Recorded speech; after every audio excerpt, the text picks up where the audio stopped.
Magtanim po ako ng luya mga kaidol. So ganito lang pala ako magtanim ng luya po. So yung binhi ng ating luya na tinatanim ay Hawaiian po mga kaidol. So mga kaidol, kapag magtanim po kayo ng luya ay dapat mga kaidol ay doon sa branyo na lupain. Yung breaking talaga na lupain mga kaidol ba. Okay yan mga kaidol, kahit malaki yung mga kahoy, malaki rin yung gawain. Pero yung laman ng luya mga kaidol, kapag sa breaking na lupain tinatanim, ay malalaki talaga yung mga laman niya mga kaidol. Iba talaga sa hindi breaking na lupain. Kasi konti lang yung kuan mga kaidol, yung laman nun. Konti lang yung kuan mo doon, tatrabahuin. Pero yung laman, konti rin. So, dito lang po tayo magtatanim sa breaking na lupain. Kahit malaki yung gawain, maraming proseso, ay bawing-bawi tayo doon sa laman. So, ganito lang kalaki yung mga binhi mga kaidol. Maliliit lang po.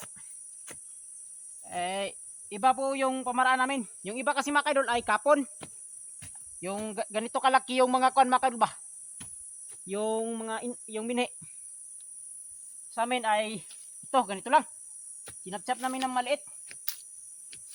Kaya tanim po tayo ng luya.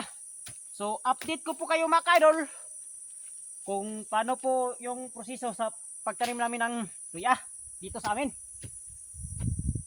Oh. Hanap talaga kami ng breaking na lupain mga kaidol. Then mga kaidol, sa pagtanim ng luya pala, matagal tala yung ani nito, yung harvest time nito, matagal. Yung padabong dito sa amin ay nasa 6 months po. 6 months to 8 months. Pero kadalasan mga kaidol ay andun na po talaga sa 8 months. Doon ka na makapag-ani nito, yung luya. Pero kuan mga kaidol, gusto ka ng kuan talaga, ay doon po sa 1 year. So, matagal po yun mga kaidol, pero mahal konti yung presyo. Tawag sa amin ay gulang na, gulang. Hawaiian yung kuan mga kaidol.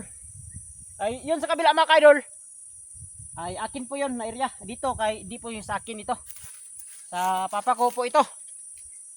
So tumulong na po ako sa pagtanim para matapos, para lipat na naman kami doon sa akin. 150 kilos po yung itatanim niya mga kaidol. Yung sa akin ay 300 kilos lang po. So, kaya tinatsap namin ng kunti-kunti yung aming binhi para malaki yung area na mataniman. Kulang kasi yung binhi namin mga kaidol.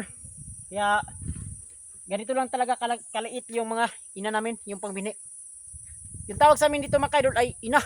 So yun lang mga kaidol, update ko po kayo mga kaidol kung ano naman yung sa sunod na galawan nito. So salamat sa panonood mga kaidol.